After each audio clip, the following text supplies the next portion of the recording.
So today I'm starting this series called Legs in Action. And this was actually a request from someone in the abdominals in action, because I'm really interested in the whole torso and how the whole body works to support us. So that started me on the pelvic floor, which is, I've become quite knowledgeable, I guess, in pelvic floor function and how it relates to the whole body. It's way more than doing just Kegel exercises. And then that led me to, well, what about the abdominals? Let's really explore the abdominals. And then from that course, someone said, well, could you do something for the hips? And I can't really think of just the hips by themselves, because the hips are connected to your legs and the hips are connected to your torso and reside inside the pelvis. So in this series, we'll be exploring how the feet, the pelvis, the torso, and the spine are related. And so today's lesson is an introduction into that, to be able to get a sense, well, of the legs, your own legs, improve the use of your legs, and feel the support of the legs in your spine and with the whole self. And you'll also get a hit of my kind of teaching. And for those of you who are Feldenkrais practitioners, this lesson is really great also for using for hands-on work, for, we're using with your clients and getting ideas for how to do functional integration. You'll meet places where you think like, you can't be possibly asking me to do that. That's impossible. But, as Feldenkrais says, the idea is to make the impossible possible, the possible easy, and the easy elegant and aesthetically pleasing. So we're all going to be somewhere along that range, and hopefully by the end of the lesson, it'll be possible, or maybe even easy, or maybe even feel great. So the lesson will be done lying on your back, and then there's some parts of lying on your side. So lying on your back, lying on your side. And when you're lying on your side, you can either have your head on your arm like that, or your arm straight, or you can use supports under your head. And if you've done Feldenkrais before, we generally ask you not to use a soft pillow, but something a little harder, even a book, so that forces will travel through your whole spine. If you're in a pillow, it can really fix your head in one place. But if that's what you need, then use a pillow. The other thing is, when you're lying on your side, for those who have just like a yoga mat or on a hardwood floor, you may want just a little bit more padding. If you have some areas of like when there's pressure on your pelvis or pressure on your hips, then just get more padding. I know when I do these kinds of lessons on the side, I like a little thicker mat, which is a blue mat rolled up over there in the corner. It's more like a Pilates mat, I guess, although I don't know. I think it's an exercise mat, and just gives a little bit more cushioning. So get what you need, and please lie on your back.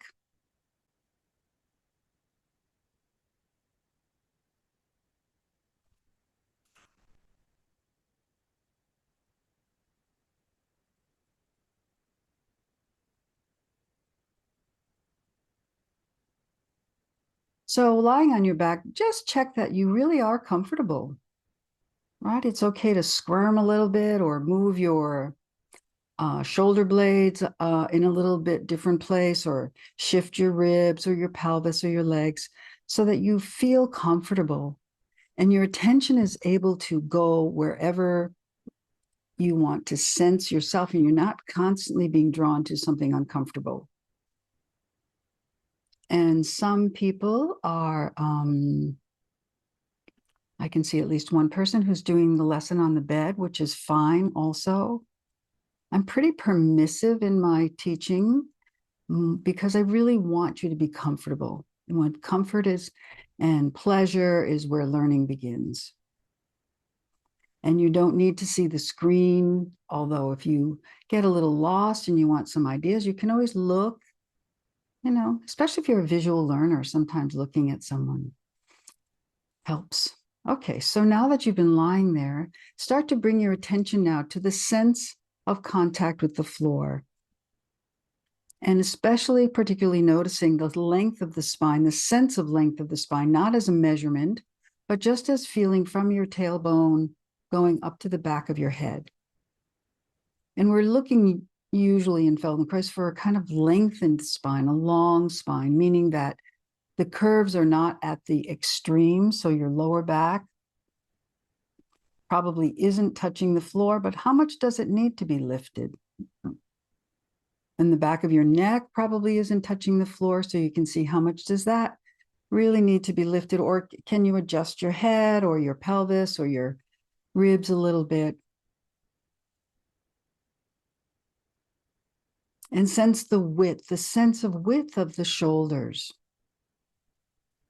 Again, not for any kind of measurement, but just for that sensation of the shoulder width, the width of the rib cage,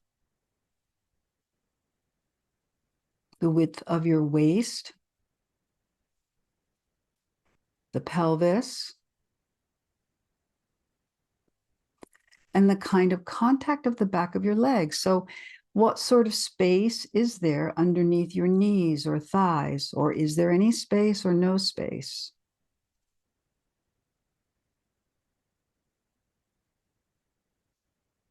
And now imagine yourself as 5 lines, so that if you were drawing yourself or drawing a stick figure, you would have the line of the spine with a little round or oval on the top for your head, and then a line drawn for each arm that connects to the spine, and then a line drawn for each leg as it connects to the spine. So we're not looking at the anatomical bone shape, but it's the line of force that when you stand on your legs, both legs are going to transmit the force diagonally up to your spine. And that area that the line of force goes to is somewhere around the transitional point where the thoracic vertebra and the lumbar vertebra meet. So somewhere around where the diaphragm inserts. So just get a picture for yourself of that. And then what is the movement of your breath? How do you know you're breathing? What is moving?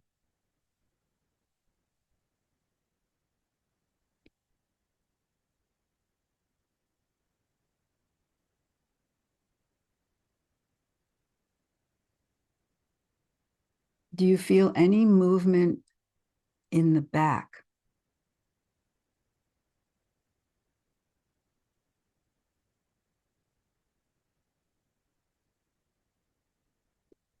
Any movement of the ribs on the sides, where you have a little bit of expansion as you breathe in and a kind of narrowing or shrinking as you breathe out? And then is there any movement forward that you notice of the chest and the belly, the front of the chest? Do you feel the air coming in and out of your nose?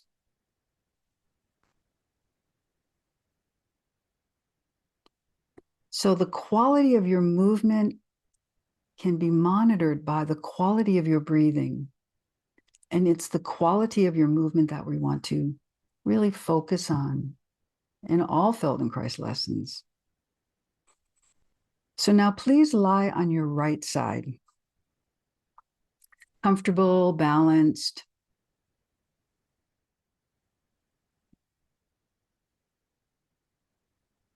And have your knees resting one on top of the other, but not at 90 degrees like you're sitting in a chair.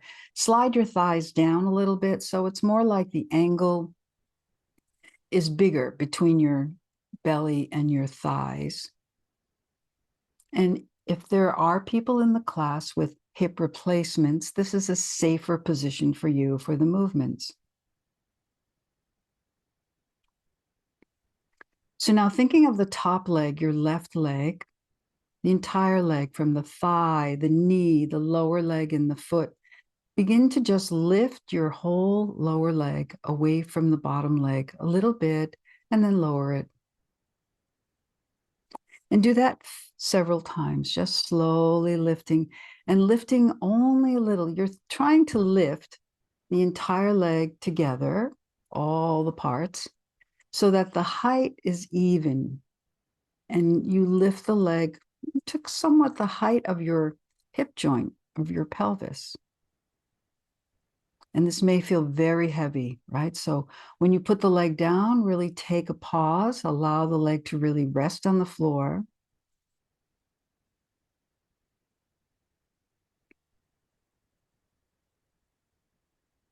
And what is the response in your belly, in your abdominal muscles or your back muscles? Even a simple thing like this, is the leg to be able to move comfortably? There's a connection to the torso. And now once you lift the leg, stop the leg and hold it in the air, just a little bit, just a few inches even. Are you holding your breath? So put your leg down. And the next time you lift the leg and you hold it there for a few seconds or 1 second, continue your breathing.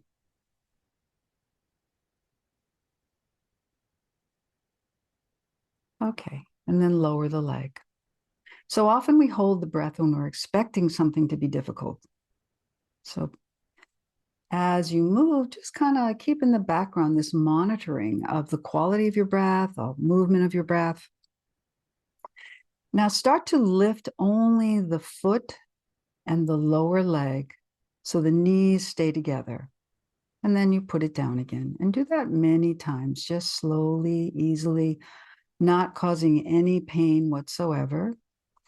You can have your left hand somewhere on the floor in front of you to help you be balanced, right? So that you're not going to roll too far back or too far forward, or it can be on the arm, whatever is comfortable for you. So just lifting the lower leg, the lower foot, and then lowering it. So not a crazy amount, like not like, oh my God, the craziest, highest possible place, but just a little bit. And make sure you don't have your thighs too close to your belly. You want to have them a little bit away from the belly. So you're lifting that lower leg.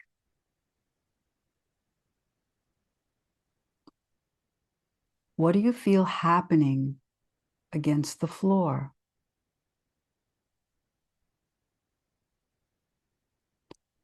So you have pressure on the right side. When you lift the lower leg, does that pressure move anywhere?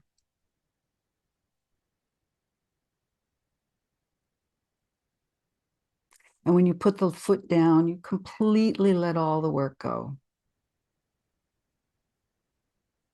Just the top leg, just the top foot, not both feet, just the top foot.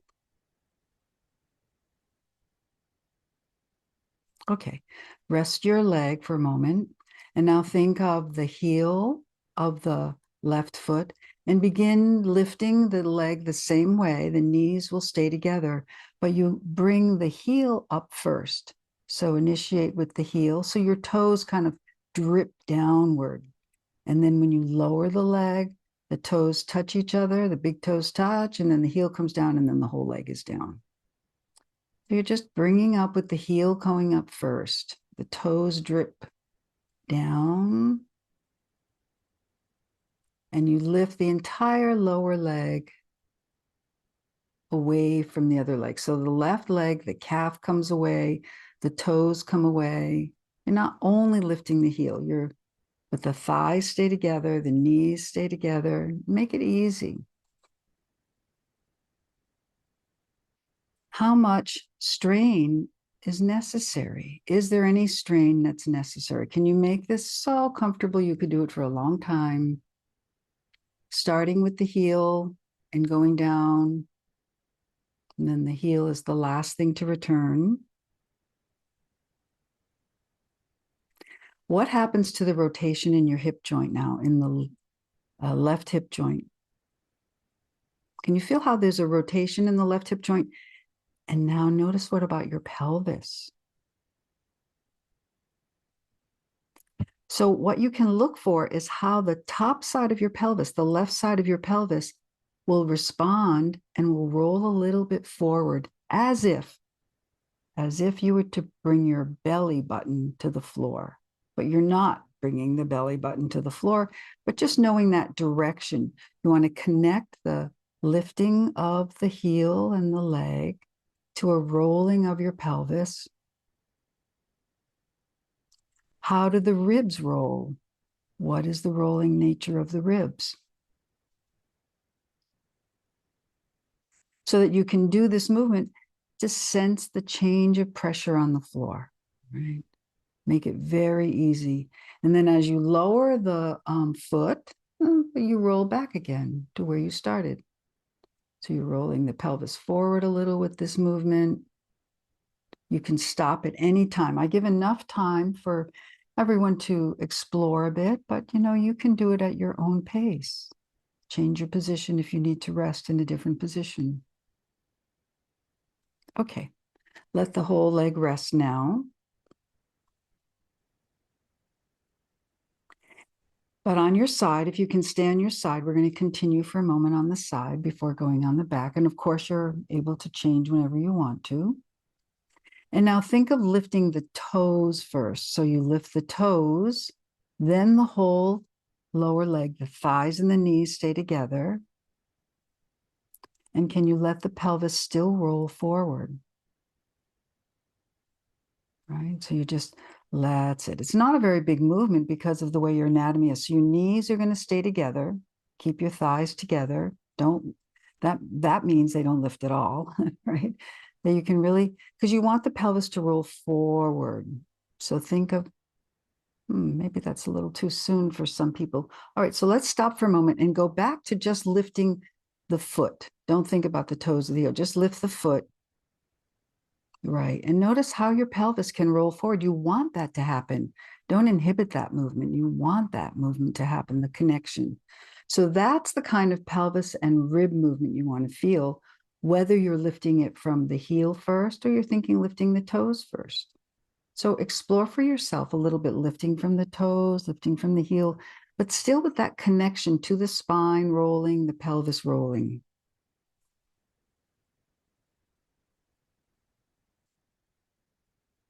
Nice. And are you breathing? How is your breathing related to the movement?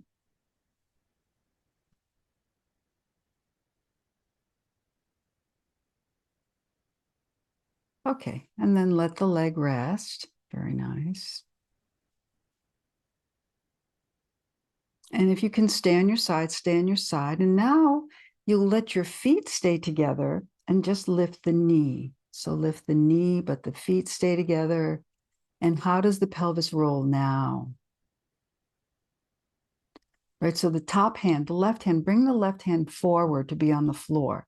That will make something else happen. So the left hand doesn't rest on your left hip, but it rests on the floor. And then lift the knee and sense the way your pelvis now rolls backward. Right, without exaggerating that, but that's part of the power of the spine to support your legs.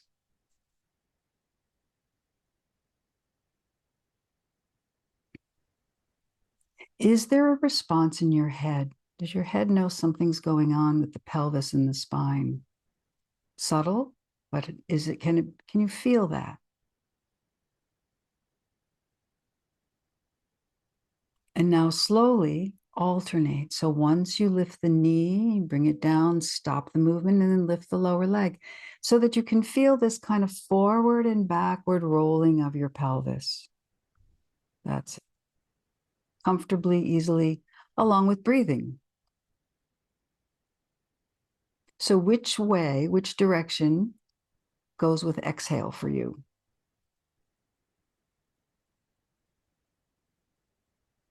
How are you feeling this pressure change on the right side, rolling forward, rolling backward?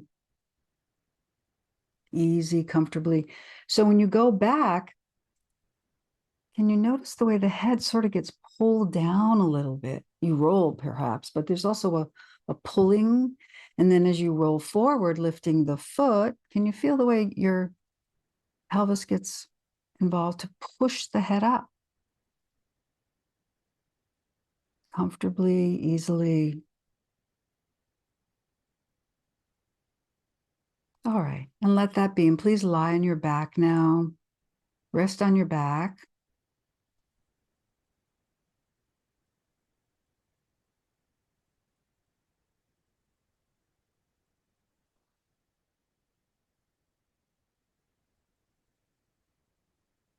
What's the difference in the sensation of each leg? Does one leg feel longer or flatter?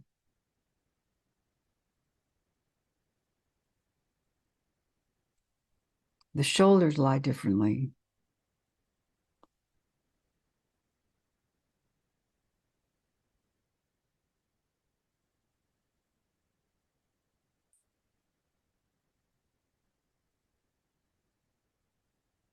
Is there any change in your breathing? Sometimes when we pause in the middle like this and lie down, there's a deeper breath or a kind of adjusting breath that takes place because you've made a little more space in the breathing volume. All right, please lie on your left side now.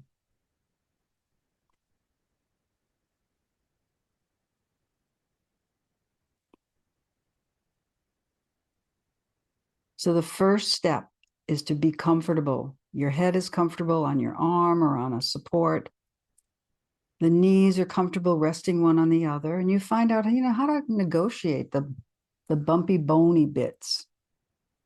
And your thighs, you're not at 90 degrees like you're in a chair. Your thighs are slid down a little bit away from the torso. That's right.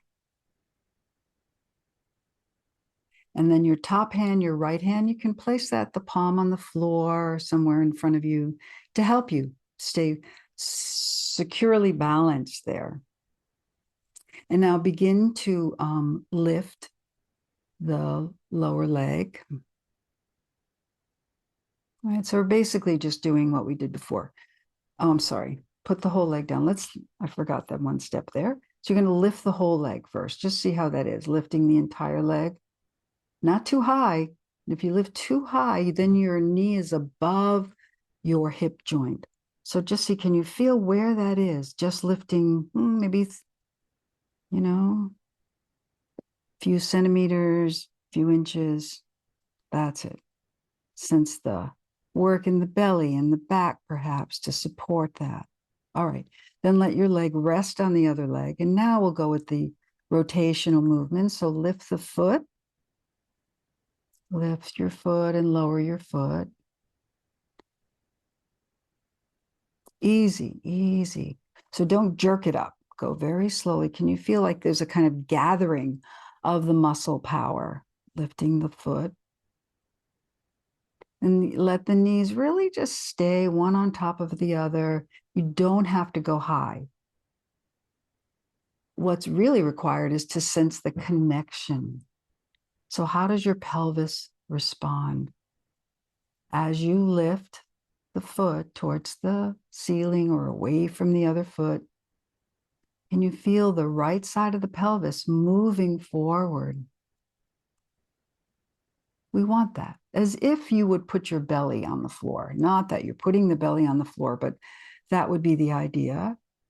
And how far up in the ribs can you feel that turning? Change of pressure on the floor. Does your head know anything's going on? Okay, and pause a moment.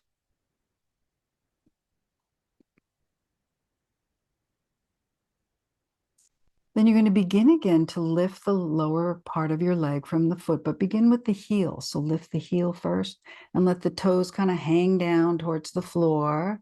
So then as you come back, your toes touch first, then your heel goes down, then the whole leg pauses for a moment, and then you continue. Does that change the movement in your pelvis? Feldenkrais really explores all the differences, the small things that we do in life that make differences in how we move.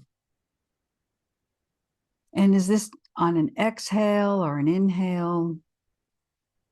Somehow connect the movement to your breath. And you don't need to hold the foot up there, just it goes up and then you immediately lower it down.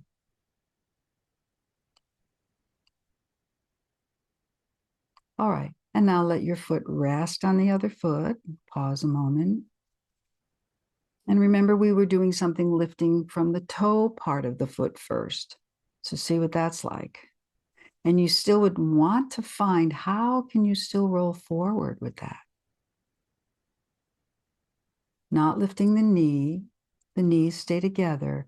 You're just lifting the toes and then the whole lower leg. So the toes, the heel, and then the leg, right? And you still can find a way to connect that to this forward rotation of your pelvis and the way you roll over your ribs. Because the action is still the same in the hip joint. All right. And now return to just lifting the leg from the entire foot. Don't worry about heel or toe, just lifting, and see now, how does your head reply? What is going on with the head?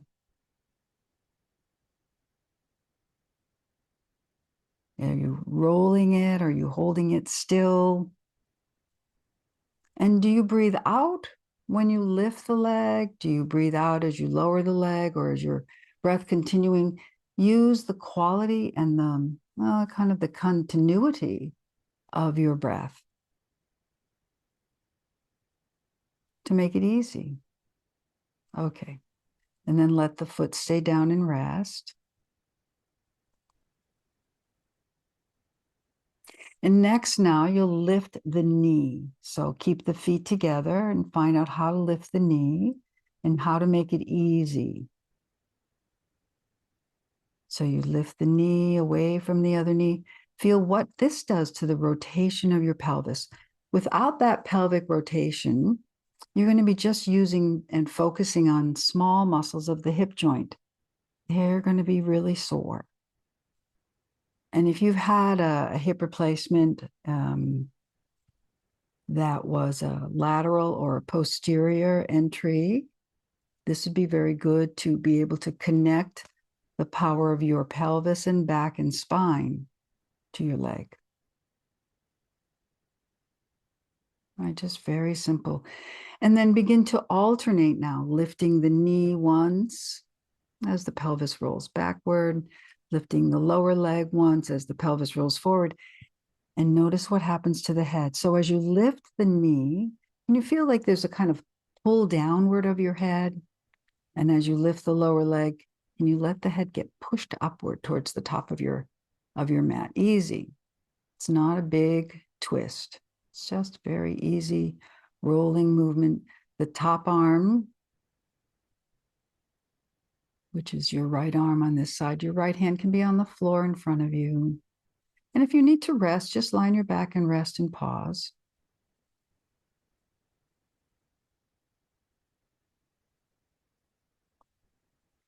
Following your breath movement, allow your movement to be connected to your breathing, especially not holding the breath. Okay, and now please lie on your back and pause.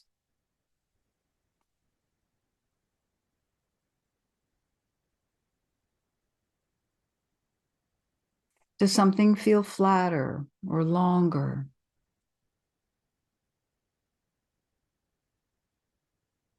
Pauses are both a real pause for the muscle work,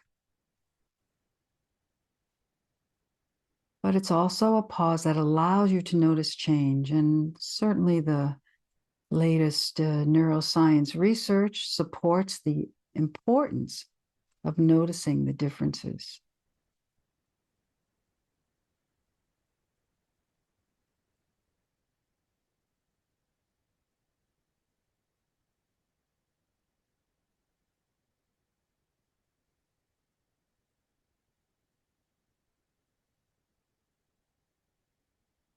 Please lie on your right side.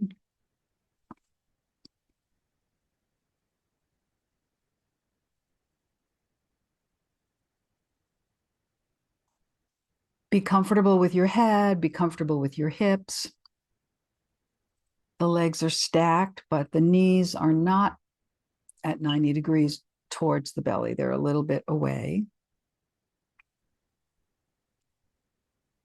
And now imagine how far from the floor your hip joint, the top hip joint, the left hip joint is.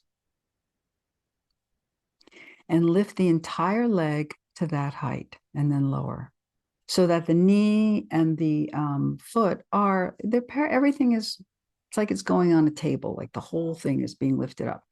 How do you support that movement with your pelvis? Does the pelvis roll back, roll forward?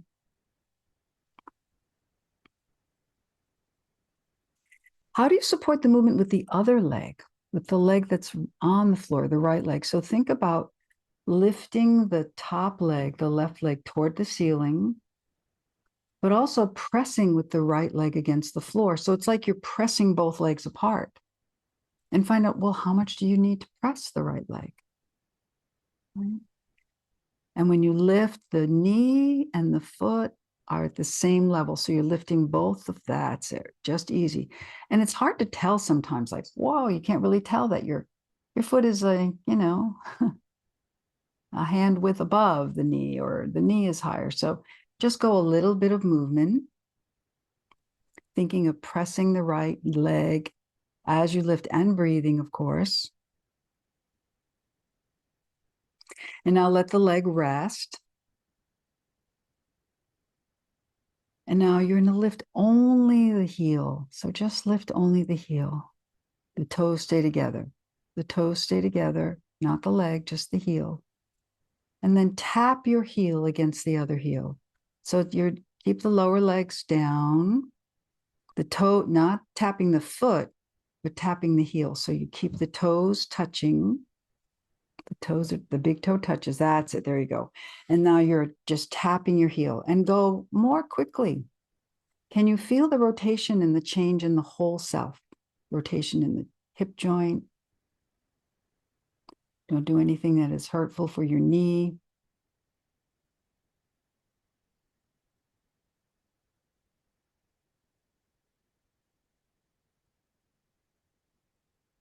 Can you make it simpler and faster? And pause whenever you need to. Okay, rest your leg. So one thing we use in Feldenkrais, sometimes we do these really, like do it really fast, right? We do slow movements to notice what's happening. Fast movements can have a different effect. Fast movements, fast, small movements can really activate the supporting muscles, the muscles that you need to support your hip joint, to support the action in the spine. So now again, lift the whole left leg a little bit, just a little bit, and see how it's going. And then lower. And then the next time you lift it, hold it there. Hold it there and breathe. Right? Pressing with the right leg. And now start to just flex and extend the ankle only. Just the ankle, not the knee, not the hip joint, just isolating the ankle. And can you make that faster, nimbler, like whoop, whoop, whoop, whoop. That's it. And sometimes you go so fast, you just lose it, but only go as fast as you can, feeling that movement. Put your leg down whenever you need to, and then do that a couple more times, right? Whenever you want to lower your leg, you'll feel when, oh, I got to put my leg down. Please do put the leg down. Then again, so you pay attention to your own sensation.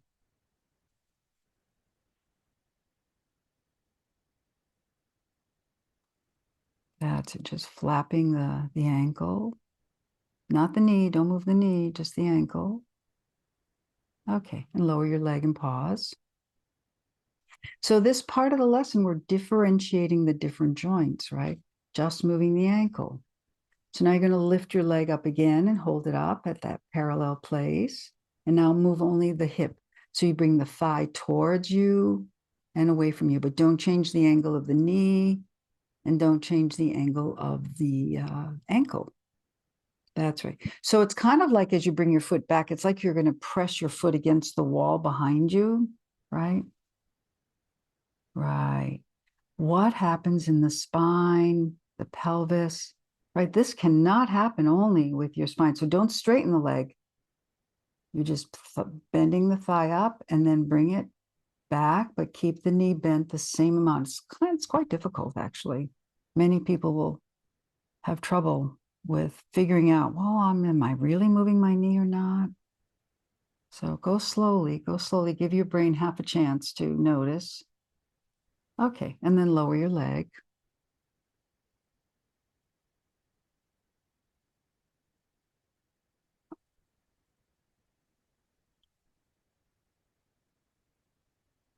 Okay, bring the leg up again, hold it in the air, breathe. And now just move your knee, flex and extend your knee. So don't change the hip angle. Go slowly, go slowly. Many people are changing the hip angle who I can see, so don't change the hip. It's just like you're thinking like, I only am going to move my knee. The foot is just as it is. The hip is as it is. You're not lifting the knee higher.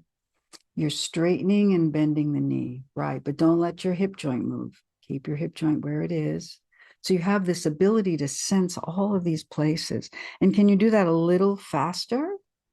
Kind of like a little oscillation of the knee, maybe like you're gently kicking something easily, comfortably.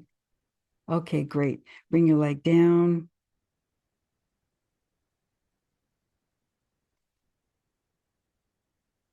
And now lie on your back and rest.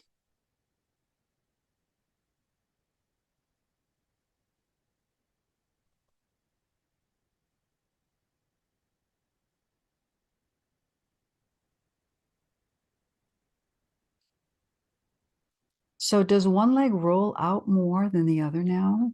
If you feel the pressure on the legs, you can take a peek and take a look and see. Often, as your hip muscles are more used more properly and the connection to the spine is there, gravity can really affect the legs. And gravity pulls the greater trochanter to the floor and the foot to the floor.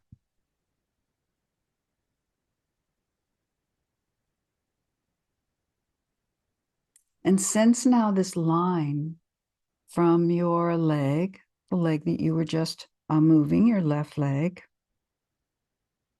Sense the line of force from your heel to your spine. Not getting distracted by the anatomy of the bones, the shape of the bones, which confuses many of us for a long time, but just sensing the balance place. As the force goes through, it goes all the way to the spine, and that's where you can have this really clear support.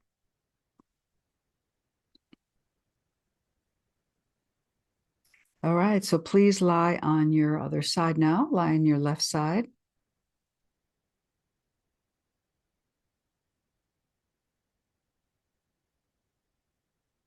And be comfortable, of course, again. That's always the starting place. And sometimes it's a different thing. You might need less support for your head or have your legs in a little different position. Adjust your ribs. And now lift the right leg and lower the right leg, the whole leg parallel, not the foot higher. So think of your knee and the foot being even. And it's okay to look and see, are you doing what you think you do? Many times there's the foot is higher or the knee is higher. So you just want to lift it up like that. And then hold it where it's there. And now just flex and extend the foot, not the knee, not the knee. Don't move your knee, don't move your hip. Just isolate the foot. And can you just isolate the foot that you're moving, and the foot that's on the floor doesn't do a thing. There's some interesting movements of the feet on the floor. So just flexing and extending that foot and then going a little faster and sense how that affects the whole body, right? You really, something happens in the whole body. Small movements, oscillatory movements. Beautiful. Okay, and lower your leg.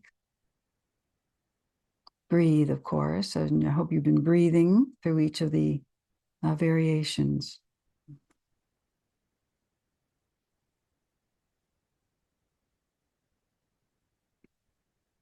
And now you're going to lift the whole leg up again and feel how you can press against the floor, right, to lift the leg. So you really have that support. And now flex and extend only the hip. Don't change the knee. Don't change the ankle. That's right. How does that move through your spine? Right? It's impossible to do it easily without spinal support, spinal involvement. However we use the legs, whether we're kicking or walking or standing or moving it like this. Okay, put that leg down again.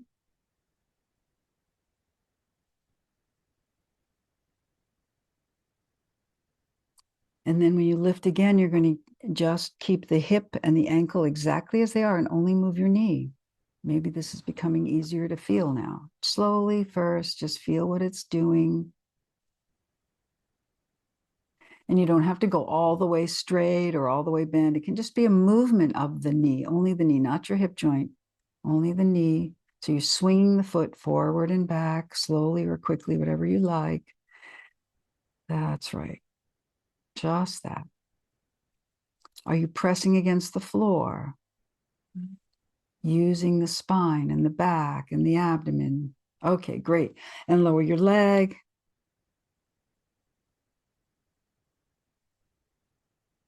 And then lie on your back and rest.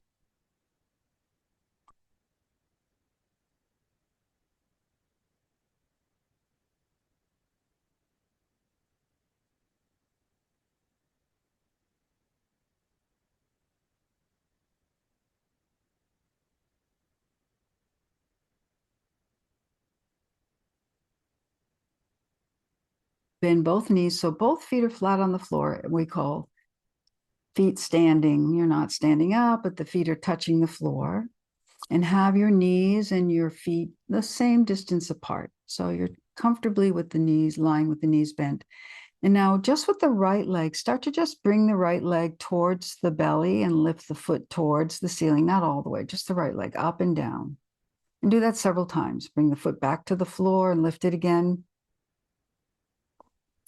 What's happening in the lower back? Especially on the right side. Can you feel that? How to lift the leg comfortably requires movement in the spine and in the ribs. For those of you who are practitioners and you try to lift someone's leg up, if the back and the spine doesn't move, the leg feels enormously heavy. But if you have a response going all the way through, the leg just has its ordinary weight. Okay. Now bring the leg up to where you can keep it up there, or you can hold it with your hands, the right leg behind. You can hold behind the knee with the right leg, and that's fine. And now just flex and extend the foot.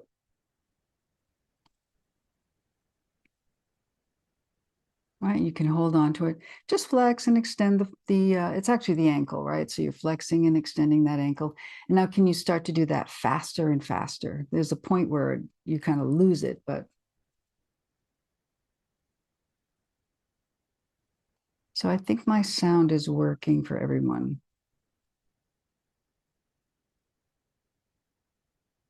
That's it. Just go faster, faster. Do you think of the heel or do you think of the forefoot? What part of the foot are you thinking about? Maybe you could think about one part and then the other. Okay, and then lower your foot down, take a little pause.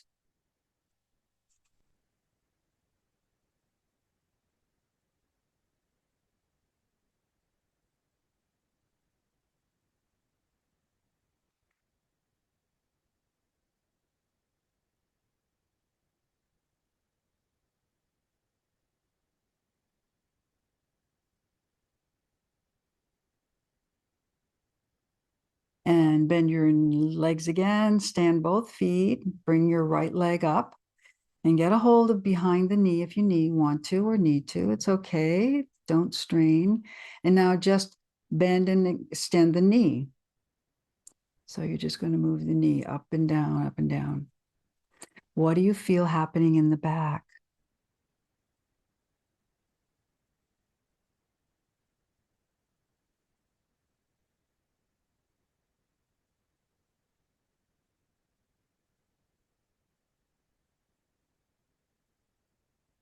Are there any changes in pressure on the floor? Like when you lift the leg up more, does the back go flatter? Oftentimes, I think in like physical training, people are trained to isolate movements. And Feldenkrais, we're trying to like integrate movement. There you go. Okay, and lower your leg and pause again.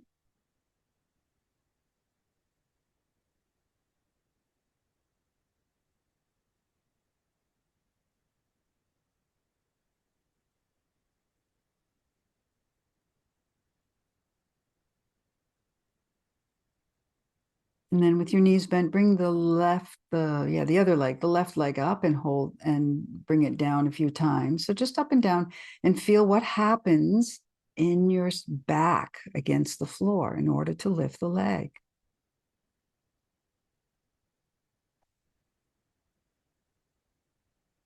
What happens at the head? It's quite amazing how the kind of the skeletal machine of the body is all connected. Okay. And then hold the leg up there someplace where it's comfortable. Get it really comfy with your arms, your leg. You can breathe. And now just start to flex and extend the ankle, only the ankle.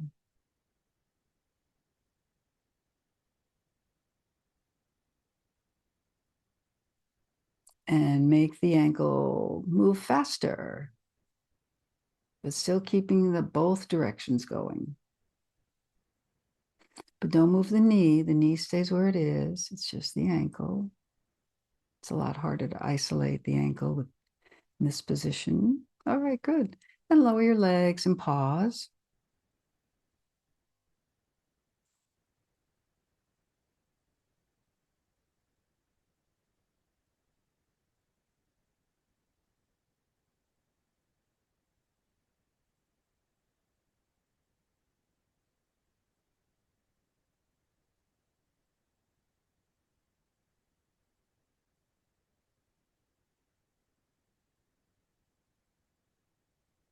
Now bend both knees up and you're going to bring both legs towards your chest and hold behind each knee. So the left hand holds the left knee, the right hand holds behind the right knee. And now bring the feet towards the ceiling a little bit more. So your legs don't have to be straight, but you want your legs, your knees a little bit extended. And now flex and extend both ankles. Do they go together? And can you make them faster? And you'll find, well, which one really goes faster?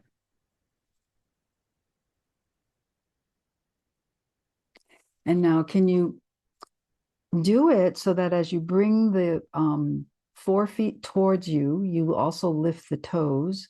And as you point your ankles, you curl the toes. Right, so you curl the toes to point the feet. You extend the toes to bring them toward the 4 foot towards you. Easy without causing cramps. And now go the opposite with the toes. So as you bring the 4 foot towards you, you curl the toes and you push the toes extended as you point the ankles. That one's a little harder sometimes for people to do. So basically, you're just moving the ankles up and down, and your toes, when the ankles go up, sometimes go up, and other times the toes curl. So it's another possible use of the foot. Okay, good. And lower your legs and pause.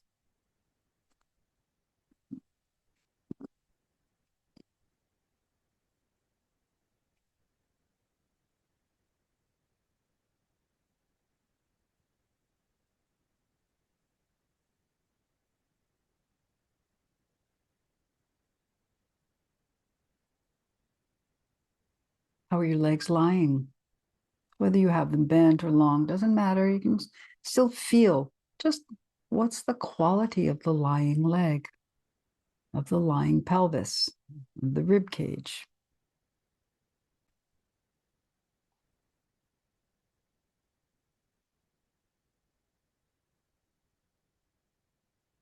And again, bring both legs up and get a hold behind the knees. So your thighs are a little bit towards you. Your feet are towards the ceiling. So straighten, bring the feet up a little higher. And now it's like 1 foot points and the other flexes. So you're going to just do alternating the feet, right? Maybe like you're walking or something like that. 1 foot getting long, 1 foot getting short. And then do that faster and faster.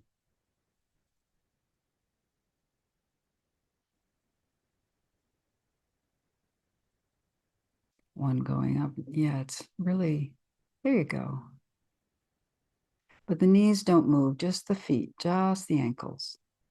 Okay, and lower your legs and pause.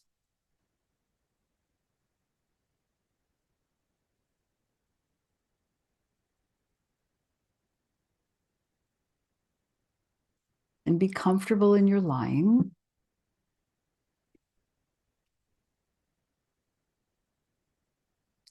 And lie on your right side.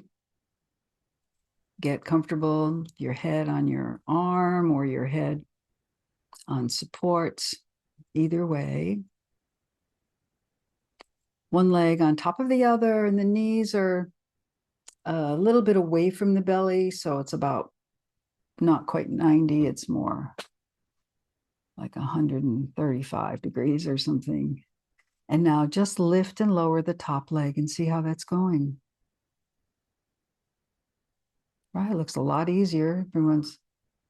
Are you breathing? Can you feel this movement in your pelvis and in the ribs against the floor, how you use the right leg? And allow this movement of your pelvis in order to lift. So as you lift the leg, right, the pelvis rolls a little bit back. And as you lower the leg, pelvis rolls a little bit forward. And then keeping the leg one on top of the other, just alternate now, lifting the knee, feel how that is. And then lowering the knee and lifting the foot. Has something changed in the ease of the movement or the aesthetic appreciation of the movement? Very nice. Good. Okay. Leave that and then lie on your back and go on over to the other side and try all those three things or two things, lifting the whole leg, then lifting the knee and lifting the lower leg, and see what learning happened here. Did your leg become lighter?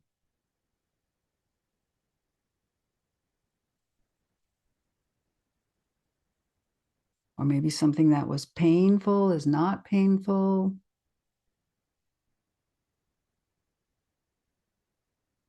It's a good exercise for our brains to be able to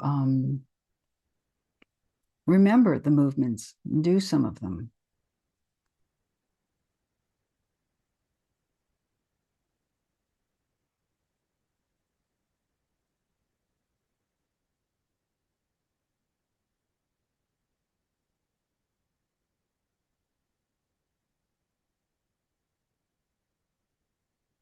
Wonderful. Okay, and then lie on your back.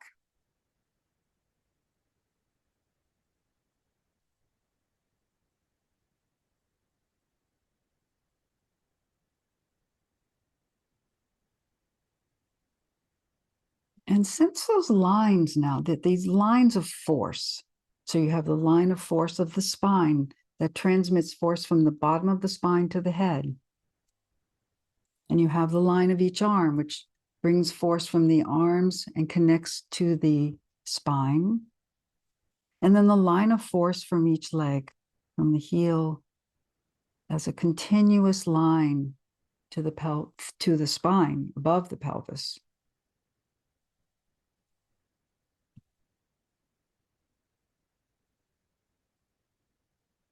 Is anything flatter, wider? And what can you feel of your breath now in all the directions of breathing? Sideways, getting wider, narrower.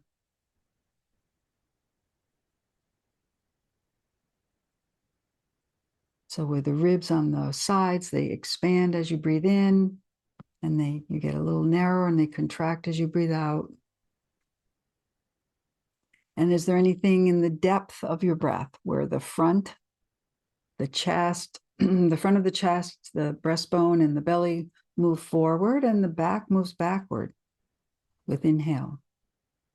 And then you get a little less deep as you exhale. We spend a lot of time noticing the abdominal movement, but there's movement in the whole breathing space. And then sensing the breath up into the shoulders, the sides of the neck, where the top ribs are, the upper lobes of the lungs. Imagine having the expansion and the retreat from that expansion with your breath.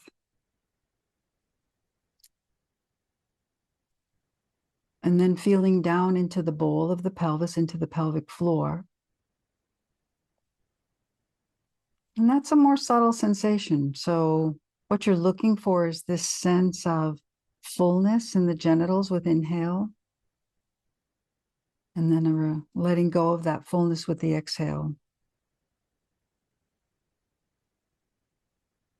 So it's like a balloon is being blown up, right? As you blow into the balloon, it expands in all directions. And as you allow the air to enter, you don't have to pull it in, it just enters, fills you in all directions, and then leaves from all directions. So you have the full breath.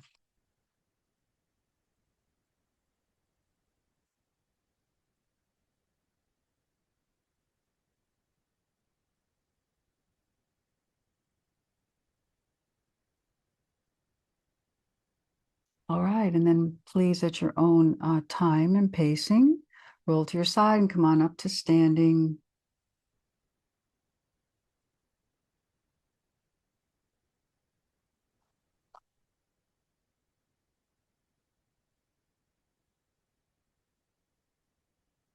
Sense the weight on your feet and ankles.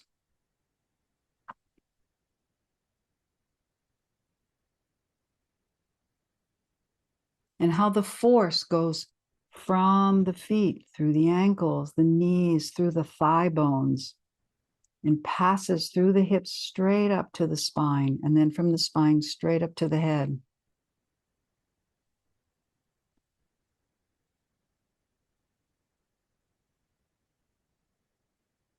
So you have skeletal support. You're using the bones for what they're meant to do.